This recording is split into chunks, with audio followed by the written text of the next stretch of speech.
Hi guys, welcome to another edition of Degenerate Sports Talk. I'm your host, Paul Robinson. As always, I'm joined by my three cohorts from across the pond. Jason in the corner there, looking like a fisherman. Ken down in the corner wearing what looks like an Atlanta hat this week. Arkansas. Come on Arkansas. Okay, it's close. And obviously Alabama, yeah. And everybody's favorite redneck, Mr. John Gaskins. Hi guys, how you doing? All right, first things first, can we all just get over the fact that Jason looks like he's swallowed his desk? Seriously, I don't know what's going on. Did you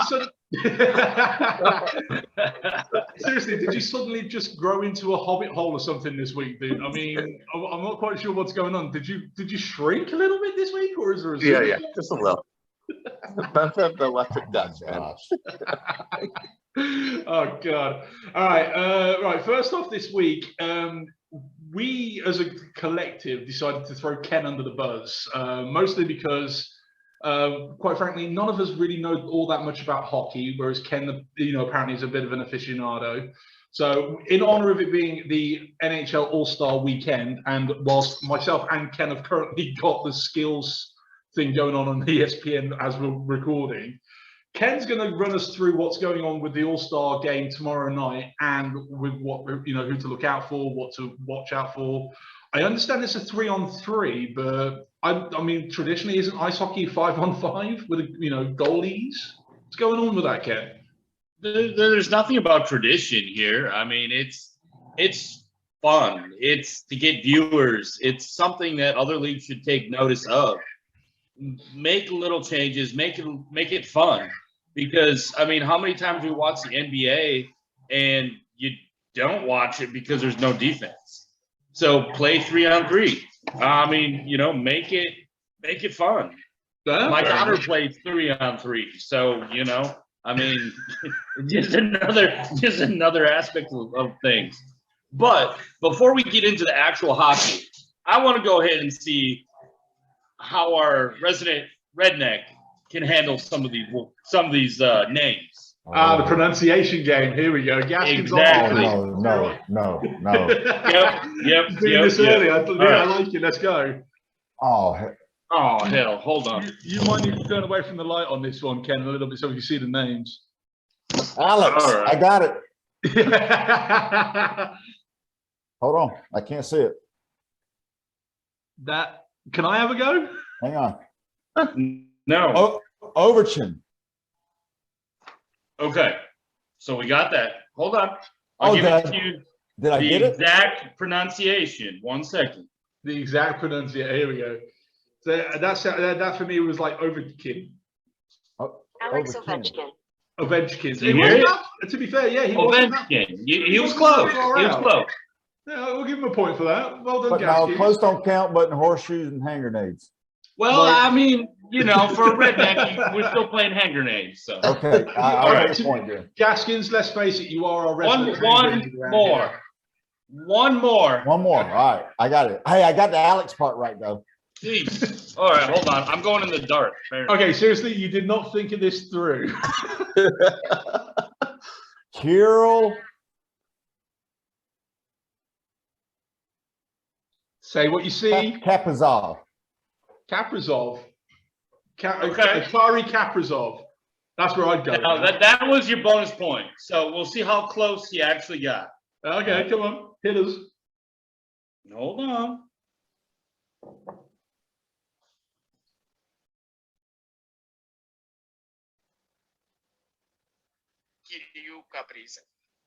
What? Let me go one more time. Hold on.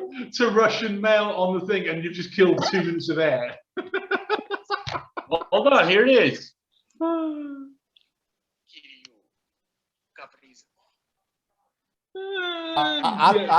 I think I was dead on. Yeah. Okay, that didn't work. No, it really didn't, but there you go. All right. Well, he tried. That's more than one sport can do, right? I think I nailed it. All right, let's get to the hockey side of things now that we've stopped making. All right. So I tuned in for the fights. See, well, I did. That's what Enforcer Hockey was all about for me when I used to watch it in the 90s. Still so is. speaking of the fights, Does anybody know the penalty leader? Crisis can happen unexpectedly to anyone. No, but it sounds like he's about to get a good lawyer. No, Liam O'Brien. I would have got that name. Right. So he's an Arizona guy. He has 94 minutes of penalties. 94 minutes of the penalty box. Is he actually set foot on the ice in the game? Jesus. He's actually only leading by 6 minutes over the next guy. Really? It's still the only sport where I see grown men get put in timeout. Yeah, right. He also leads with 10 major penalties. So 10 major. So what's classified? He's a fighter. Okay. Arizona of all things. Yeah, here's like my thing as a Brit, right? I need to ask this question because obviously I don't understand the rules of ice hockey all that much. What's classified as a major penalty here? Is it like 3 to 5 minutes or something like that? 3 to 5 years.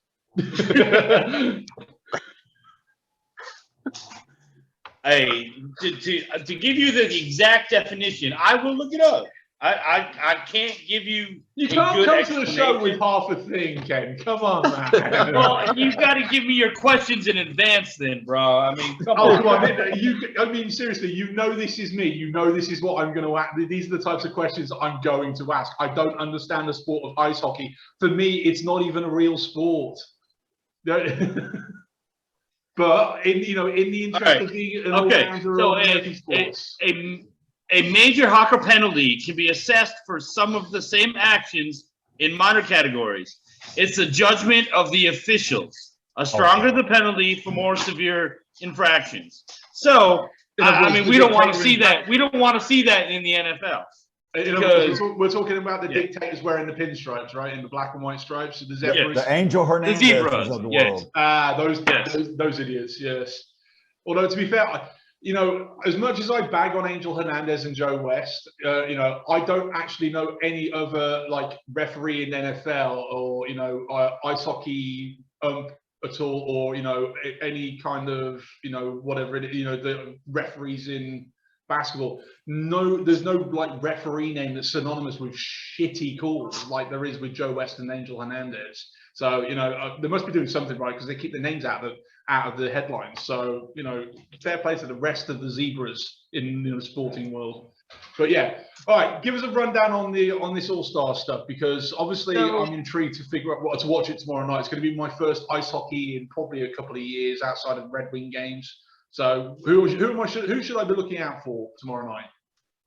Well, you won't see Ochevskin. He's out with COVID. He's one of the fan favorites, but he's out with COVID. Okay. Another easy one, Nathan McMillan. He's actually out with a concussion and facial fractures. I would have got that name too. Yeah, you probably would have.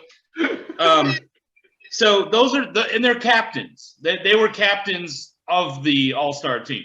So here's one thing that I found very different. So instead of like an East and West, they have 4 captains. They have 4 divisions. So how the All-Star games runs is they run a 3-on-3, 9 skaters, 2 goalies, on each, whatever, on their shifts or whatnot. But it's basically a round robin. Okay. So they have their each division, and then they play each other, and I guess winner takes all. From what I read, I will find out tomorrow because I will be watching from start to finish in between doing everything I started to do during the course. One thing that I thought was really cool before we jump over hockey now, out of the 44 All-Stars, okay, and that's from each division, 21 are first timers. Really? That's very that's ridiculous. I mean, tell me another sport that has almost half of their All-Stars first-time All-Stars. Did you say 4 captains? Yes, 4 captains. Okay, if any of them's ever last name Morgan, I'll watch him. God. All right. I'll drink to that. Fair enough. All right. Thank you very much. Obviously the NHL All-Star Games on for me later on today. For the rest of you guys tomorrow. I know for a fact that I decided we were going to use the All-Star game as a jumping on point because obviously the Stanley Cup's coming up and everybody apparently likes playoff hockey. We don't give ice hockey enough love on this show. In fact, I think we've barely given it any kind of love at all, really. So that's why I asked Ken to give us a little bit of a rundown for the All-Star game. So Ken, thank you very much for that. It's appreciated. But we'll move on to Gaskins and his homework that he did for last week. God love you, mate. You really did do your homework for last week, but unfortunately we had to gloss over it because of my mea culpa, which we will get to later, ladies, before you start. So Gaskins, this week, because between you, me, and Ken, we are fantasy baseball nut jobs. I know you're at 40+ leagues. I've got about 10 myself. Ken's in quite a few of those with me as well, so I know he's a bit of a junkie. Jason is still the baby of our group with fantasy baseball of 2 leagues, which we were trying to get him up to at least 5. So I have more basketball leagues than that, man. Come on. But I have more NFL leagues than that, Jason, and that's how bad that is. Hey, well, yeah, because I need someone to beat up on in NFL. So that's right. You're captain fantasy over in the corner. But in preparation for last week's show, when we brought it over to this week's show, John had obviously put together his top 10 prospects for fantasy this season, and a couple of reasons why each member of his top 10 are obviously there. So without further ado, Mr. Gaskins, everybody's favorite redneck, take it away, son. Hola. What I did, I picked 10 that the average person like Jason, who's not really into fantasy baseball, can pick up and, know their names. The ones of us that play every day, these will be typical names that we've heard of. But, for Jason, it might be, oh, yeah, I've heard that name. He might be good. Sweet. So those are the ones I'm going to do. I'll dig into the top 5 and then just kind of brush over the bottom 5. Number 1 is right there, the catcher in Baltimore, Adley Rutschman. 24-year-old switch hitter from Oregon State, drafted number 1 overall in 2019. Currently, they have Jacob Nottingham. Yeah, don't think that's going to be much in the way of getting in his way. He'll suck.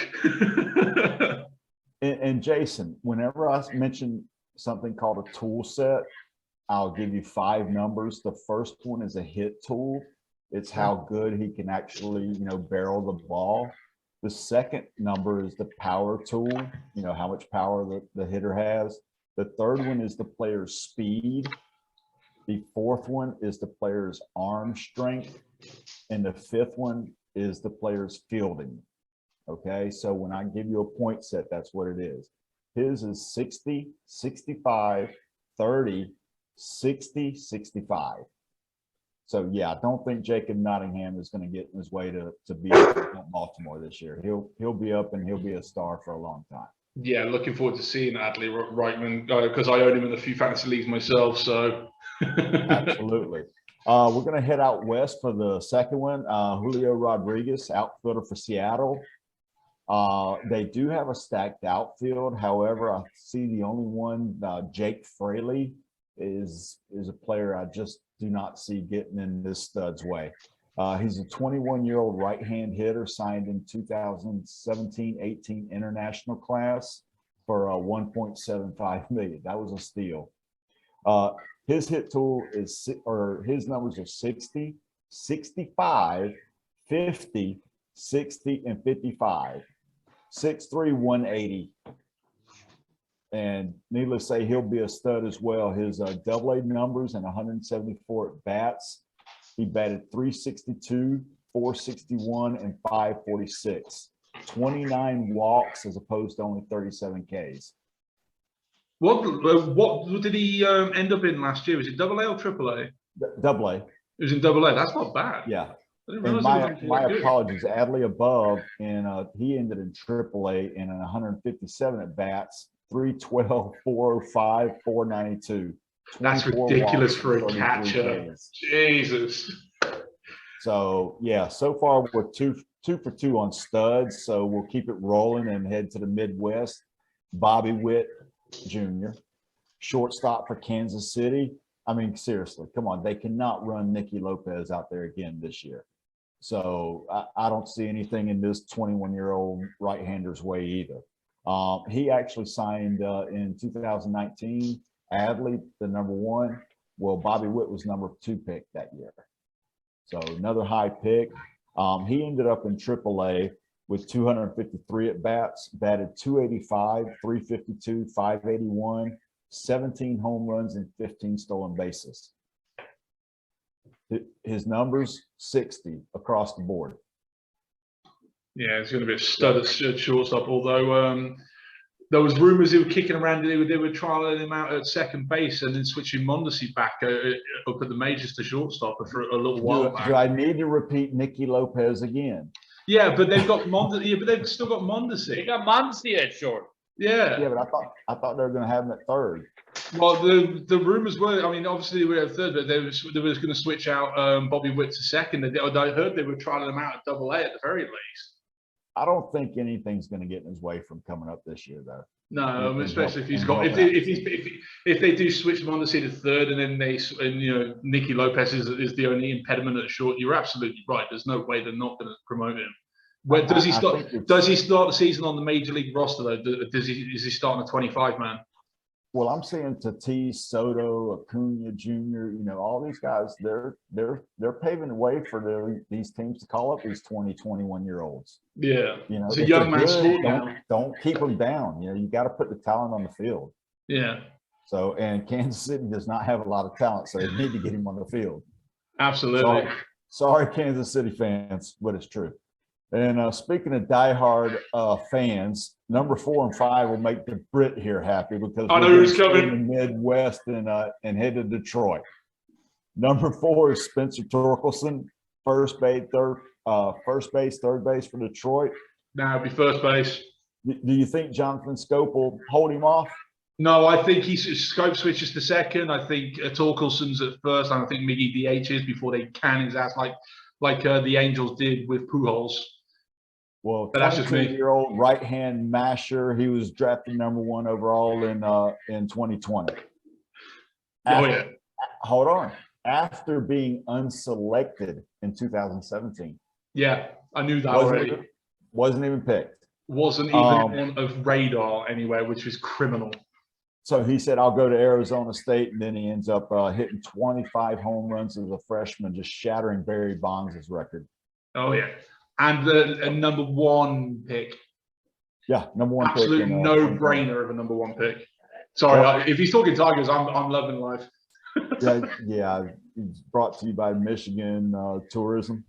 Number 5, we're going to stay in Detroit and go with outfielder Riley Green. Okay. That's high, but okay. You've got Badu that will stick. Daz Cameron or Grossman, I can see him pushing one of them out of the way. It'll be great. It will be Cameron. It won't be Grossman. Grossman's signed for another year. I think it's Grossman, Green, and Badu outfield for the start of the year off. There's no way that the Tigers can keep the Green and Torkelson down in AAA for service time manipulation. The outcry from fans would go nutty bananas. I don't think there's going to be any manipulation once they get an agreement here in a few more months. No, I mean, we'll get to that a little bit later, but no. We'll get to that in a bit. But again, it's one of these cases of bringing up a 21-year-old left-handed masher, number 5th overall in 2019 from a high school here in Florida. His hit tools are 60, 55, 50, 55, and 55. So again, yep, absolutely. And sorry, can I just with Green as well? It's not just about the offense for Green, and the kid is a beast at the plate. His defense is absolutely stellar. I mean, we're watching him in the minors since he was picked, and you see some of the catches he makes in the outfield. It is sublime. Now, do you think stellar is just a tad bit of an exaggeration? No, it's an actual tag. He is that good on defense. Okay, well, we'll see. But in 159 AAA bats, he batted 308, 400, 553, 22 base on balls, and 51 Ks. So yeah, and he's also number 7 overall. The first 4 were actually 1 through 4 on MajorLeagueBaseball.com top 100 prospects. Jason, Riley Green was 7th, and 6 through 10 for me would be Brennan Davis, outfield, Chicago. Good shout. Number 7. Tristan Casas from Boston. Another good shout. Number 8, Shane Baz, right-handed pitcher from Tampa Bay.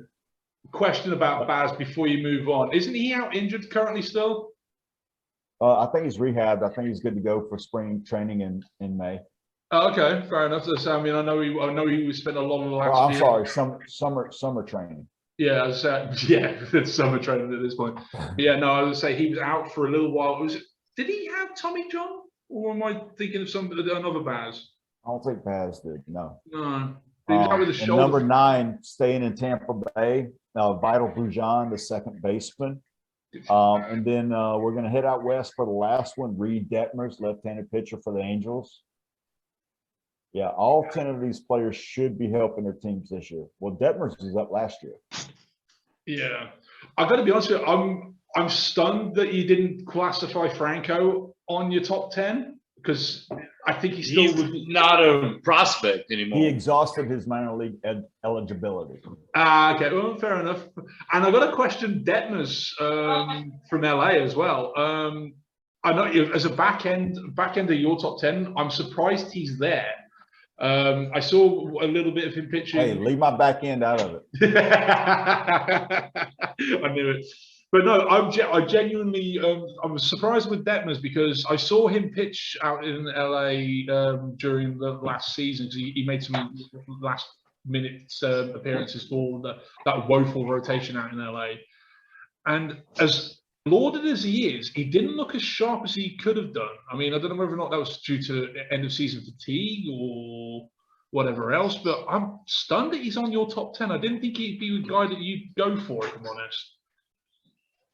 Well, I mean, he's kind of cute. He's 6'2". Oh,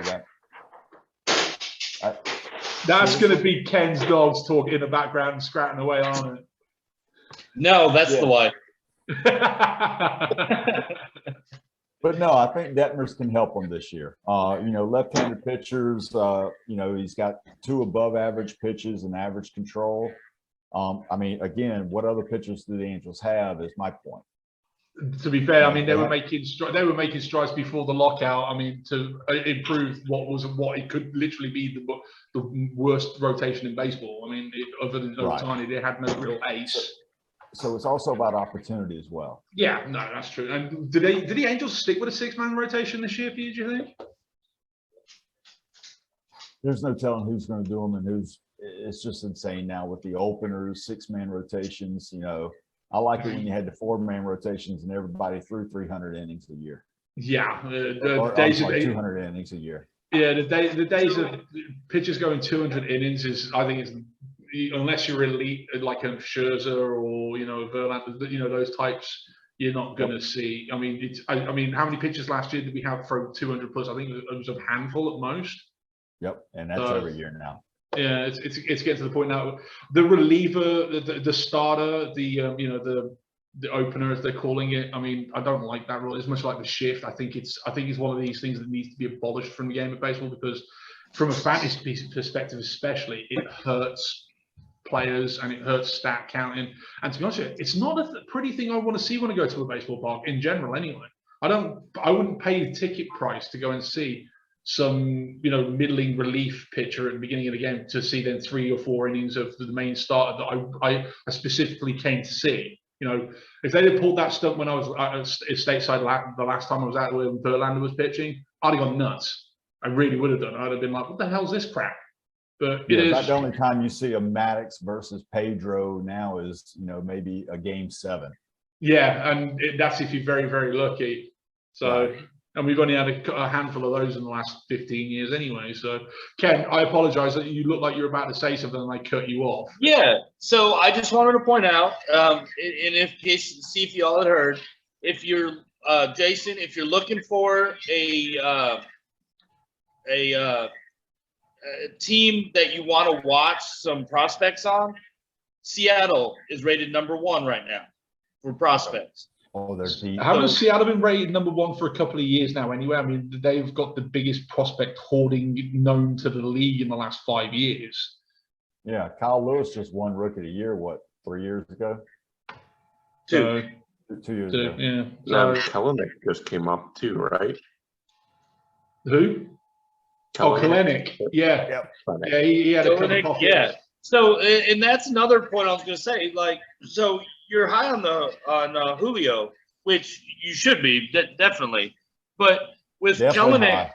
yeah, with Kalenic there, I mean, do we got room? You got Haniger, you got Lewis, you got Kalenic, It is a stacked and outfit. Rodriguez. Like, where's he going? I don't think Haniger's there for much longer. I Fraley know they've been trying to right offload now. the contract. They've been trying to offload. Fraley's taking up a spot right now, so he should be able to push Jake Fraley out of the way. Yeah. Where's Fraley at? I'm really asking because I got Kyle Lewis, I think Kalenic. right field because Kalenic's in center, and then Haniger's in Lewis left. is in center. I thought Lewis was DHing. Okay, see Because you now. got Seager gone now too. So Okay, opens up that a makes spot. sense. It opens up some more for DH. But I'm just saying, there's not a lot of at bats to go around up there. And by the way, Kyle Lewis, that's not going to happen. Lightning will not strike twice. No, you don't. Yeah, Do you think? his rookie of the year was his peak. Mark Yeah, my words. he was injured almost all last year. So He's just mark my words. That was his peak. You think Kyle Lewis is done? No, he's not that good. His hit tool is not anywhere near what he had for his rookie year. Fair enough. There you go, from out of the mouth of the baseball fantasy god that is Gaskins, boys and girls. So there you go. Words. Listen, appreciate you doing the hard work as always, my friend. You are the fantasy god around here when it comes to fantasy baseball prospects anyway. But we'll move on because we're going to move on to what's annoyed the Brit this week. Many things. But this week, and this has been a developing story in the last couple of hours as well, because we've all been talking about this in the chat. The MLB lockout and the players' reaction to the league asking for a federal mediator. This PR stunt blew up in the owners' faces very quickly, very disastrously, and social media, where I believe the hashtag at the table has been trending for the last few hours, will post the league's comments to the Players Association rejecting the idea of the mediator outright, because quite honestly, the players have stated all across all social media and everything else that they are at the table. They're waiting for the league to come and actually do some actual negotiating, because since they implemented the lockout, it took them 6 weeks to get to the point where they even made an opening offer or an opening salary, depending on who you talk to.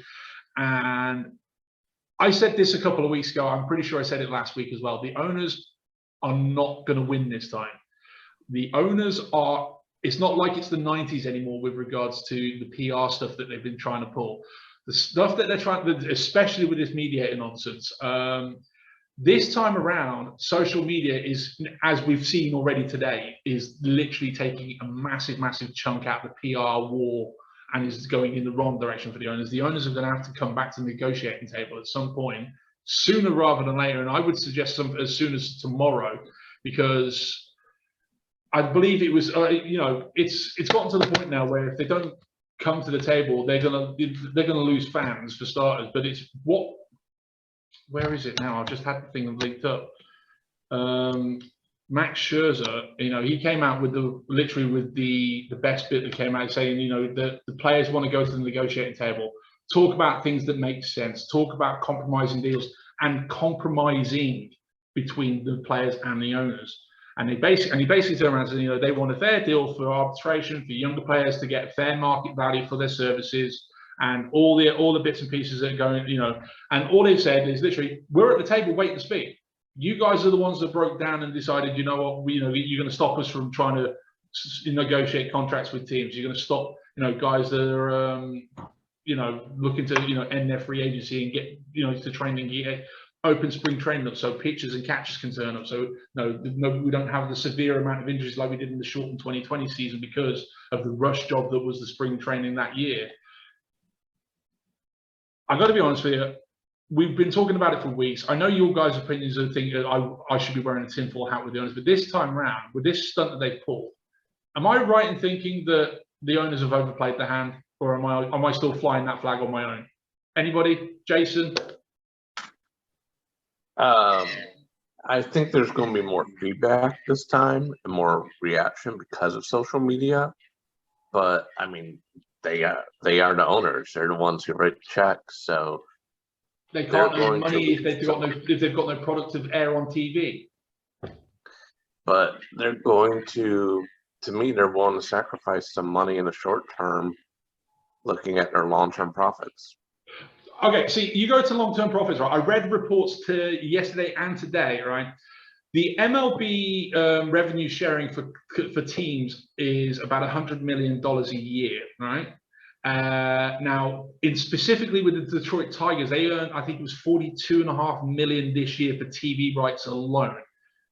That in itself is just basically paid for the entirety of Javi Baez's contract of $140 million over whatever it was. I think it was 6 years, right? So that's before they've sold a ticket, they've sold any merchandise, and which, let's face it, merchandise sales alone is $1 billion industry for MLB teams, regardless of what anybody else will tell you.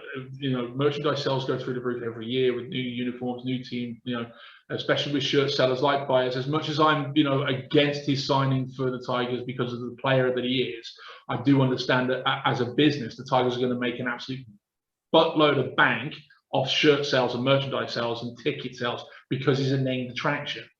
Now, without said named attractions and without actually being able to open ballparks and play meaningful league season games, the owners are going to end up losing out on millions, possibly even billions this year, the longer this goes on. I mean, at the end of the day, these guys are they're negotiating a bad day.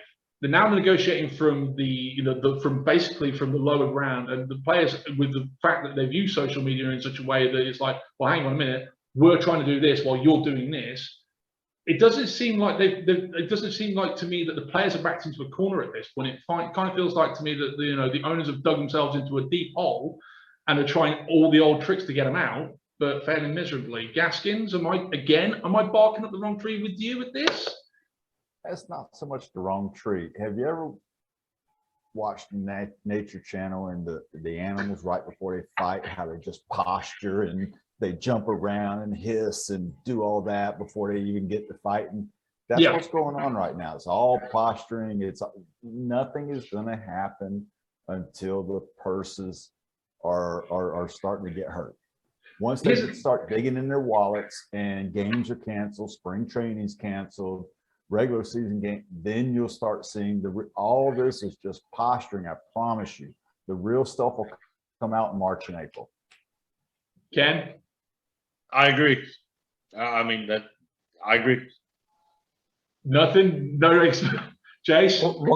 One question. Do the players have like some sort of fund set up to support them while they do fight on this, or do they not have some reserve fund to help them? As I understand, it's called a bank. Yeah, as I understand it, the minor leagues will be having a full season. I know AAA had their games extended to 150 games this year. Now, I read reports recently that should there be a stoppage for whatever reason and there is no meaningful Major League Baseball, they were going to go and air out, AAA, AA games and minor league baseball. I got to be honest with you, I hate that idea, mostly because no member of the 40-man roster, which means basically 90% of the top-tier specs that Mr. Gaskins has provided us with earlier on, the names like the Rodriguez's, the Bobby Whitt Jr.'s, none of these guys are going to get any kind of meaningful action because they're on a 40-man roster. So you're not going to see the stars or anything like that drop down into AAA just to play baseball. If this does extend, and it gets to the point where it's June, July, maybe even August, where there's no even point having a meaningful season at this point because of the way it's going on, and it's looking more and more likely. There was an idea floated around on Twitter that I saw a couple of days ago that instead of providing, AAA games and minor league games and AA and whatever else, air college baseball. I would be much more interested in watching college ball right now than I would be any kind of minor league baseball that's got no star attraction for me to actually even want to be invested in it, let alone anything else. I'd rather watch a college baseball game that's going to have stars I can scout for maybe fantasy purposes further on down the line. I mean, that to me would be an idea personally. I actually don't mind that idea if this is gonna drag on. Start, major networks start airing college ball games. Why not? Gaskins, you look at me like I'm talking funny again. Well, you do, but you don't think there's any stars that are off the 40-man rosters? Not anybody that I can think of. Everybody that was eligible for the Rule 5 draft this year is pretty much on the 40-man roster. There were a couple of exceptions. Excuse me, teacher. I'm going to self-assign my homework this week, and I'll give you the top 10 names that aren't on the 40-man rosters. You know what? Do it. If you I don't watch a mind being game with them. proven wrong. I mean, Adley Reitmans are on 40-man rosters because their contracts were selected to protect them from the Rule 5. I will pick 10 players that are not on the 40-man rosters that you will admit to say that I will watch them in a game. All right, challenge. I'll tell you what, that's fine. You do that for next week. 10. You know what? Let's make it interesting. Make it 15.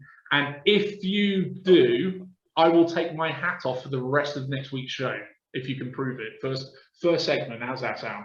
All right. And you can see my shiny bald head. No. There you go. Boys and girls, we have our first segment for next week's show, but there you go. Right. Ian says that's not a win. You're not going to win. You can't. There is not 15 names that are not on a 40-man roster that I will want to watch religiously. I guarantee. Well, you're a Brit, though. You don't even count. So. Oh. It says the Arkansas guy. All right, we're going to take a quick break. When we come back, we're going to do the AFC and the NFC Championship recaps. We'll obviously remind everybody who's winning in the picks currently, and we'll do a quick Super Bowl rundown, and we'll go to everybody's favorite segment this week of Muppet of the Week, which unfortunately I've lost and I'm annoyed, and we'll be right back after these. Thank you very kindly. Welcome back to this week's episode of DST. Ken's talking about dogs for some reason, and we've all lost the plot. Gaskins looks like he's about ready to face plant his desk, and Jason still looks like a Canadian fisherman for some reason. I've no idea what's going on this week. It's all gone a little bit Pete Tong.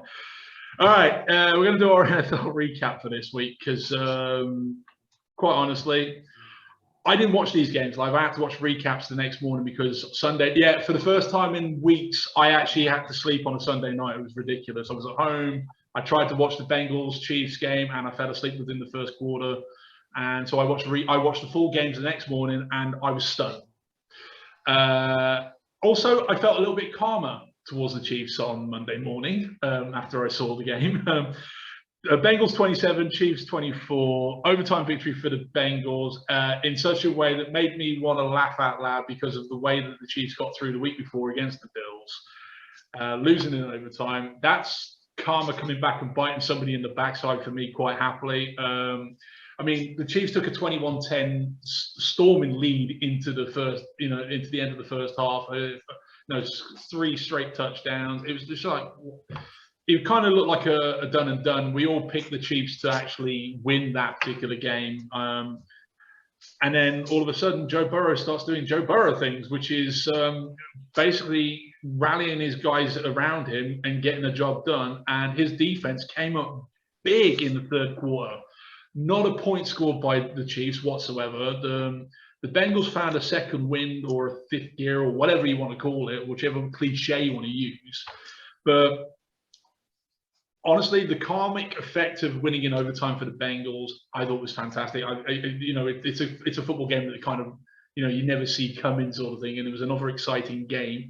I'm not quite sure what the hell happened to Mahomes and the Chiefs. They scored 3 points. 3 points in the second half.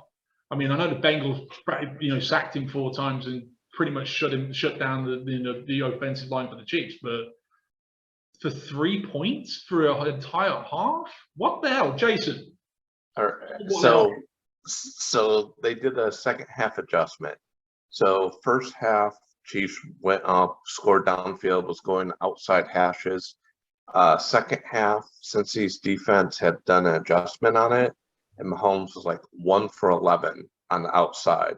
So they took away what he was feeding the whole first half. Yeah. So Kansas City didn't adjust to that. Jesse Bates, his tip interception to Von Bell was like the ceiling of the game for that. And then I've just got to give credit to McPherson. Since he's kicker, is legit like an Iceman.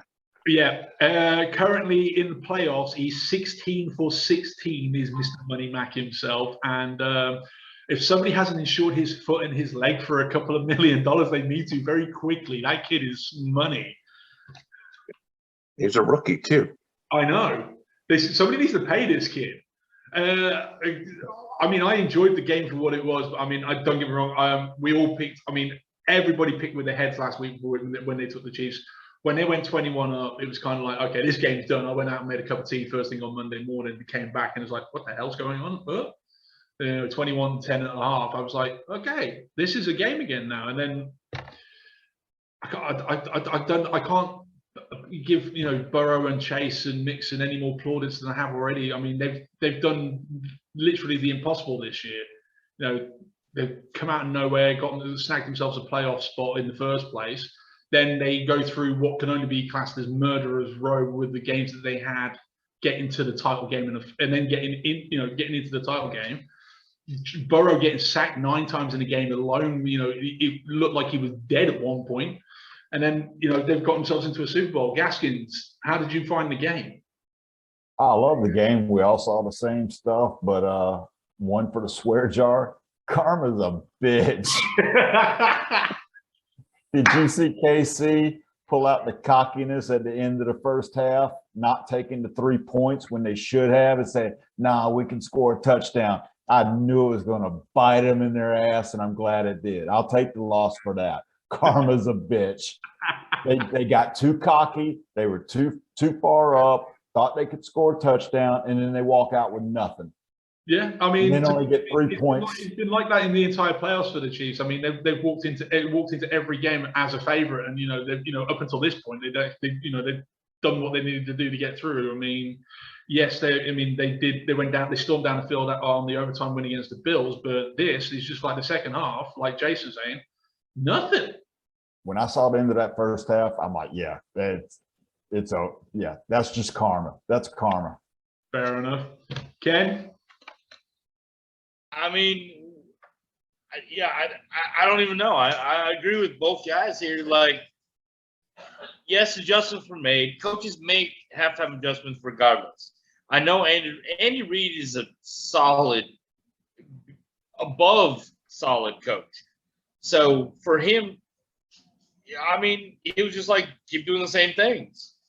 And then whether it be karma, whether it be Bengals being better, being whatever it was, I mean, they looked like a different team come out the second half. It was crazy. So, I mean, yeah, Joe Burrow doing Joe Burrow things. Yeah, and I mean, any other than McPherson stand out to anybody in this entire game? I mean, Mahomes was Mahomes for the majority of the first half. I mean, he was basically doing exactly what he's paid to do and just throwing the hell out of the pigskin. I mean, but is there anybody that surprised you during this game? Cincy's O-line, they gave up 1 sack to Kansas City. That's the fewest sacks of the playoffs that Cincy's allowed. Yeah, I mean, after the abysmal game where they gave up 9 and even Oakland victim, there were some adjustments definitely needed there on that O-line. Gaskins, anybody for you or? No, the second half, it seems like Mahomes, he was running for his life more than he was doing anything. Yeah, I mean, he was sacked 4 times throughout the game. So I understand getting out of the pocket, and scrambling, but what he was doing, he held it too long, and I guess those were coverage sacks. Yeah, because he couldn't get the ball downfield. Fair enough. Anybody for you, Ken? No, I just personally, I didn't give Bengals enough credit. I really didn't. I didn't think they stood a chance, and here they are. Like I say, last week we all picked the Bengals to lose last week, and I will admit that I took that pick with my head, thinking the Chiefs were the Chiefs. They did look unstoppable even against the Mafia. I mean, my heart was praying that Joe Burrow won that game. I really was, to the point where I actually put money on it Sunday night, and it was like, yep, okay. I woke up to a nice, little Betfred, take home on that day. So there you go. All right, we'll get over to the other side and the NFC Championship, where the 49ers 17 against the Los Angeles Rent-A-Center Rams 20. Again, Stafford looks into a win. Again, the team win rather than the quarterback. And yet again, Lions fans annoy me because pick a side. You're either a Stafford fan and a Rams fan, or you're a Lion fan, damn it. I got to be honest with you. This now, I don't even care about the draft pick. I know what I'm doing with the Super Bowl. You guys have already heard me rant about the Super Bowl already this week, and I'll do it again the minute we do our Super Bowl picks. But I got to be honest with you. For me, 49ers lost this game more than the Rams won it. It was close. It was a rock fight the entire way through. I mean, the first quarter alone, there was zero scorage. Both defenses played hard. Donald for the Rams, is a beast. I mean, it's just, that D line is just ridiculous for the Rams, and this is what happens when you spend X amount of upwards of $100 million a year on your team. It's basically pay to win, and that's what the Rams are doing. And it's taken them to a Super Bowl, and honestly, I just don't think they deserve to win as much as they had. I mean, the other thing is as well. I think was it 5 of the 6 games so far have all been decided by a field goal. I believe that's if I'm not mistaken on that. And this was no different. I mean, the only game that wasn't a field goal victory was the Mafia versus the Chiefs, where it was the overtime touchdown. Am I right in saying that? They're all the good games. Yeah. I mean, don't get me wrong. I mean, from a dramatic standpoint, the Rams 49ers game was a good game to watch. I mean, again, there's another one I watched in its entirety. Stafford threw for 312 passing yards. But I want to talk about defensive back Tart. He dropped a gift-wrapped interception. In true Stafford fashion, it was straight down Tart's gullet. And all he had to do was reel that sucker in, and that was it. Game done, and the 49ers win. And he dropped it. And I ain't going to lie, I was doing cartwheels right up until the point it slipped out of his fingers in my front room. I'm not joking. I thought, here's it. I finally got my pick. Maybe even a pick 6 to finish off my playoff Super Bowl, bingo card for Stafford. Denied. Very, very annoyed.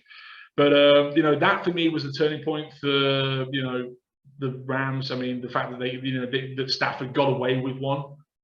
I gotta ask, do you have a dartboard with Stafford's picture on it or something? Stafford, Belichick, Rodgers, rotate them. No. Matt Patricia and the douchebag GM that was there. Bob Quinn. They're all on the dart. They're all got their own little spots on my dartboard. But no, Stafford's already screwed the Lions out of a decent high draft pick. The Rams obviously traded for him now. So at this point, my argument about the draft pick is null and void. I'll admit that straight off the bat. Did he have a good game? No, he didn't. He was nowhere close to, yes, he did what he did. Stafford did what he's always done. He came back in the fourth quarter. But when you've got as many fun toys as you've got in LA, scoring 2 touchdowns, not as hard as it should be in the NFL, especially when you've got the talent that's surrounding Stafford. But I mean, for me personally, at this point, the draft picks are going to be 31, 32. Don't care anymore. I don't want him to win personally now. I really don't. I genuinely just do not want him to win, but that's just me. But I mean, the game itself was all right. 49ers lost it more than the Rams won it. Go on, John, because you've got your finger. I know. I just figured it out. Go on. This has nothing to do with draft picks. What's it got to do with it? Stafford's won more playoff games than the Detroit Lions has in the last 20 years. Stafford has appeared in 6. I'm pointing out facts, man. Yeah, no, that's fine. Okay, here's my rebuttal. Right, Stafford appeared in 3 playoff games for the Lions. and choked in every single one of them. I believe he threw two pick sixes in at least one of them, and basically led his team to 0 playoff wins. And stating facts, Paul. And the argument that Lions fans say that he didn't have the talent around him when he had the likes of Megatron there can kiss my fat, hairy backside. I won't where my cheeks meet, because I'm fed up of Lions fans of being Stafford fans when he plays for a goddamn other team. I did not see our conversation going there. Yeah, well, I don't care anymore, because quite honestly, he choked when he was with the Lions. He screwed the Lions after he left, and he screwed the Lions now, and I'm done. I'm done arguing with so-called Lions fans who are Stafford fans. I'm not a Stafford hater. I just don't like the fact that you're not a Stafford hater. You know what? I'm not a Stafford. Even my dog's calling bull. Dude, you know what? Right. I don't hate Stafford. I appreciate the charitable works he and his wife have both done and still continue to do in the city of Detroit and the metro area, right? There's you can't polish that turd up. Nothing. You'll never take anything like that away from him. On the field for the Lions, he stunk. And I will not. Nobody's going to win an argument with me on that one. He never got the job done, and it was his job to get it done. He allowed talent. Hang on. He allowed talent to get pushed out of a door by a GM and a head coach that had no business being a GM and a head coach without opening his trap for 3 years. I want a blood pressure meter on you. They took no timeouts. The Brits going off. You can shut up. Not only that, but he also systematically watched that said head coach and said GM tear down what was a winning football team. And the only time he opened his mouth to say anything was when he demanded a trade to LA. So for that alone, that's unforgivable for me as a player. I've seen guys that play for Aston Villa in the Premiership over here in the EPL that do the same thing. They go to a Manchester City, they go to a Manchester United, they go to a Chelsea or an Arsenal. And the only reason why they do it is money. And that's exactly what Stafford did here. In this particular regard, he did it for a Super Bowl opportunity. He ain't going to win. Deep breaths. No. Deep breaths. Just calm down. Right. We'll get back to the game. Right. 49ers lost this game. Rams won it. Somebody start talking, because quite frankly, if I go off on any more Stafford stupidity, I am going to have an aneurysm. Go. Jason. All right. Well, I agree with you. San Fran lost it. That interception drop killed me, because I picked San Fran, and I also, like, in the 2 earlier games, Stafford had thrown 2 picks, so it was like karma. I was expecting that second pick in that game, and I thought he would lose it, so I really thought San Fran's defense would take it. That upsets me, but beyond being wrong, I just have to give a shout out to Cooper Kupp, because he has been a full beast all year and was a beast again this game and carried him across. Cooper Kupp has saved Matthew Stafford's ass more in these playoffs than any player alive. He has pulled his ass out of the fire quite literally in the last 3 playoff games. It's the only reason why Matt Stafford has actual playoff victories at the moment. And he pulled the receiver triple crown, which is led the league in receptions, led the league in receiving yards, led the league in receiving touchdowns. So I just want to make sure we point out, man, Cooper Kupp is a piece all year. Now, who throws it to him, though, Jason? Matt Stafford does. Yeah. Oh, okay. Yeah, is Matt Stafford an MVP winner? No, he isn't. Cooper Kupp will be this year. He's been that good. John, come on. You want to say your piece? Go say it. No, Ken, go ahead. I'm done. Ken, you can make him mad. Okay. So I've been holding my tongue for a minute here now. Bring it. All right. So, 1, there is no I in team, especially not in football. Okay? You got one player can do it in basketball. One player, especially like a dominating pitcher, can do it in baseball. Football, you can't happen. You can be an all-time quarterback. Somebody got to catch the ball. Somebody has to run the ball. You have to stop the defense. Something has to go. You keep going. His team. Yeah, his team has to show up. They did not have a team in Detroit. Yeah, he's talented. And as a Green Bay fan, I enjoyed seeing him fail. I'm not going to lie. But why else would he say, yes, I want out of Detroit? Because of all their stupid shenanigans they kept pulling. I mean, that just speaks to the ownership, which you have claimed is crappy. Okay. Yes. You've said it. I've never once So right there. ownership in Detroit ever. Right. So you right there. But to want Stafford to, say he's never really done anything or whatever, he's one of the only things that kept Detroit in games. The only reason a lot of people watch games in Detroit was because of him. Personally, I watch the Detroit games to watch Detroit games. I don't watch it for a particular player. My issue with Stafford is more to do with the fact that it's more to do with the fact that the only time he opened his mouth after 2.5 years of the team being systematically destroyed from the inside was to man the trade. That's it. I don't like. I'll bet $100 that's not the only reason you're mad at it. Yeah, I'll put 100. Well, we can talk about the lack of a playoff win on winning teams that he had in Detroit as well. Those will be systematic towards it as well. But again, you're absolutely right. I will never defend the Fords ever. They are the Christopher Illiches of football. In fact, I'd actually go as far as saying they're worse than Chris Illich, and that's saying something from me. I would have got that name too. Yeah, well, of course you would. He's got to be railing against him for 5 years. But my thing about it is the case of the only time he opened his mouth is to demand a trade. He got his sunshine. He got his golden parachute to LA. He's going to. He was tired of it. He was tired of it. The same as they ran out Megatron. They ran out Barry Sanders. Where was that vigor and that determination that he used to demand the trade when he went straight up to the owner's office box and said, "No, I want out," and that's exactly what he did. He went to the Fords because they wouldn't listen to anything else. Do you think he never, as a star, the team focal point? Do you think he really never went up to the owner box before? Do you really think that? Yeah, because I saw the amount of. You're more delusional than you look, man. Like, no. I'm sorry, but I don't know. He looks pretty delusional, though. I know. Yeah. All right. That's what I mean. Whatever. But right. Anyway. No, it's the point. It's the point. We're over the Rams. We're over the Rams and the 49ers game. I'm done with it. But now we get to the Super Bowl. The Rams are a 4-point favorite.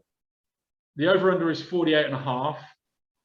And this week, because Gaskins has still got a 2-game lead, and I went 1-1 last week picking the Rams, and I picked the freaking Chiefs, and I should have taken the Bengals. I could have been with a game.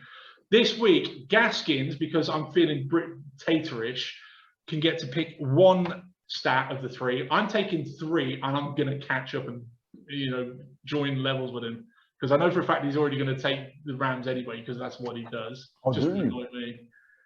But it's the Rams, it's the Bengals, and the Rams, weirdly enough as well, they're the away team in their own home stadium. I found out yesterday. It's like Tampa Bay was last year. Yeah, because of the way the divisions have been drawn up for the Super Bowl this year, they're actually the visiting team in their own stadium, which means they actually have to go to the opposing teams, the away team's locker, which I find baffling. I mean, what's the point? Tampa had to do it last year. Yeah, I honestly don't understand that rule. I mean, what would be the point? Why don't you just screw it? Let's just I'm going to my locker room and do it. I'm done. Why? I don't get it, but yeah. So the Rams are a 4-point favorite. The over/under is 48.5. This is the first Super Bowl for the Bengals since '88. I believe they lost to the 49ers 20-16 in '88, and I think they lost to the 49ers in '81, which was the other time they've been to a Super Bowl. Jason, how far out of left field am I on that? They did lose to the 49ers, both Boomer Esiason and Joe Montana. I believe this is also the first time in Super Bowl history that 2 number 4 seeds have reached the Super Bowl from the playoffs as well. Yeah, that was a weird stat I saw earlier on as well, which I thought was quite interesting. Burrow and Stafford are obviously former first number 1 overall picks in the NFL draft. Burrow the year before in 2020, and he's obviously in his second year of the NFL. Coming back from that ACL, MCL tear last year, which was horrific. I saw that live. It wasn't pretty. And for him, I mean, we're talking about a Bengals team now that's gone from, was it 2 and something in 2 years to a Super Bowl caliber team. I mean, I got to be honest with you. At this point, I'm taking the Bengals. I'm taking the 4 points. I'm also taking the over. Jason, you better start writing some of this down because I think this is going to be a high-scoring game. And as a caveat, because I so much need this for my bingo card, and this is going to be the last chance this season, Stafford to throw a pick 6. That's where I'm going. I think he serves up a pick 6. I think he throws 3 interceptions, and I think he can't handle the Super Bowl at home. I genuinely think the Bengals win this, and I think they win it outright by at least a touchdown. I am all about Burrow's hype train at this point. I think he, Jamar Chase, and Joe Mixon are an amazing trio on that offensive front. I think the Bengals D-line have finally woken the hell up, especially after last week's performance. I think with 14 days to get prepped for the Super Bowl, and with Eminem and Dr. Dre as well in LA. I mean, how can you not be hyped for a Super Bowl? Damn it! Especially if you're from Michigan or you're a Michigan fan or any kind of thing. So, quite honestly, I'm taking the Bengals. I'm taking the points. I'm going on the over, and I'm betting on Stafford to throw a pick 6. That's where I am this week, and I don't care. Nobody's changed my mind. Let's go with you, Ken. What do you got? Man, all right. So I'm just gonna say I will watch the football game that they're showing at the with the Dr. Dre Snoop Eminem concert. I will watch the game too. But but you're there for the halftime show. Definitely, man. All the people that were born in our frame, exactly. West Side. But I digress. And I don't like that you picked the Bengals because that's usually not a good sign when you pick a team. That's not a good sign. That's why he's 2 games behind. Yeah, well, I'm about to go. Hey, I'm right there with them, though. That's the sad point. But I'm jumping on the Bengals bandwagon when it comes to these two. I'm the Jamar Chase, Burrow's swag. Man, I want to see that beyond. With his little chain and his cigar and his little strut, his little Ric Flair strut. He is going to annihilate the Rams, and I think Jamar Chase. If the Rams double team Jamar Chase much in the same way that the Chiefs did, Burrow has got so many different options on that. Higbee, he's got Mixon, he's got half a dozen other guys that he can use to run the ball. The Bengals are very, very underrated in this game for me, and quite honestly, Burrow's got more weapons than just Chase, and I think if the focus is on him, you're not wrong in taking the Bengals, and this is the reason why I've taken them myself personally. There you go. Yeah, I mean, I'll just take them because I'm not an OBJ fan. I'm not really a Von Miller fan. Like, I understand you go to a team and you try to build superstars and whatnot at different positions, and they've gained their mojo. But football is the biggest team sport, and what Chase and Burrows have since college is amazing. Now I see why you guys are 2 games behind. All right, Gaskins, let's hear you then. No, you want Jason to go because when I'm done with you, you're going to be clutching your left arm. Right. So Ken, you're taking the Bengals. Are you going over or under? Man, what's the points? 48.5 at the last check a couple of hours ago. Over. You're going to go over? I think this is a shootout. I don't think we're going to end up with a rock fight on this one, so that's why I went over. Jason, Gaskin wants to go last, so come on, baby. All right. Come on, jump on the hype train. How's this? My heart really wants Cincy to win, but I'm going to Rams. Based on the yourself a Michigander. Based on your intelligence level. Are you calling yourself a Michigander? I have no love-hate Stafford. I'm fine with him. But I look at the trenches. The team should be built offensive line, defensive line. That defensive line for the Rams is going to possibly, they're going to beat up on Burrow. They're going to use him, as you say, a chew toy. It is going to be rough. That's like Tennessee did? like Tennessee did. Yeah, but they're a bigger Who hitter. won that game? Yeah, They did. You did. But Donald, when he hits Burrow, that ball's coming loose. Okay, so all right, so you're going to take the Rams and the points, and you're going to go with. Are you going to take the -4? Do you think they're a touchdown better than the Cincy? At home too. Like they're also at home. This is the second time the Super Bowl's been at home. Yeah, but here's the So thing: was the they're at Chiefs, home, so was but they can't Tennessee. sell out their own stadium with their own fans. I guarantee you there are going to be Bengals fans in there packed to the rafters, much like in the same way the 49ers fans were there last weekend. They can't sell out that stadium. You want fan participation? You watch a bunch of rowdy Cincy guys out in LA with those Powerpuff Girls, guaranteed, rafter to rafter, Cincy fans. I mean, trust me, I want Cincy to win, but legit, the Rams are going to be able to beat them. Boo! All right, so you're taking the Rams. Are you taking the -4? The Rams are going to win outright. They're going to cover. Regardless of the okay, fair enough. All right, and come on, Mr. Redneck. You've been calling me dumb for a while. Let's go. All right, here's the bet. Rams head up versus Cincinnati head up. No points. Rams win. You wear that as your background for an entire show. You win. I'll put the Union Jack up. Sold. Done? Sold. You All have right. an agreement, sir. So Rams will cover, take over on the points. Stafford's the MVP with 300+ passing yards, 3 touchdowns, and there's your MVP. And you say I'm high? Are you out of your goddamn mind? Watch it. Time will tell. All right. Did you get all that? MVP, 300+ yards, 3 touchdowns. I'll give him the 300. And MVP, because you his air say. raid skills are MVP. I'll give him the 300. MVP of the No. game. He's not going to be the MVP. Hell no. If there's going to be an MVP from the Rams, it's going to be Cup. Yeah, it'll be Cup. It'll be Cup. It's not going to be Stafford. I will give Stafford his due. He can throw an air raid pass, as was proven last week. He threw for 326. That's fine. There's no denying that there's an arm there. But He's going to spread the ball around so Cup won't get the yardage to get the MVP. I do, but it's Cup. I believe Cup has got the most 100-yard games this season, and is also an NFL record. I think 13. Time to switch it up.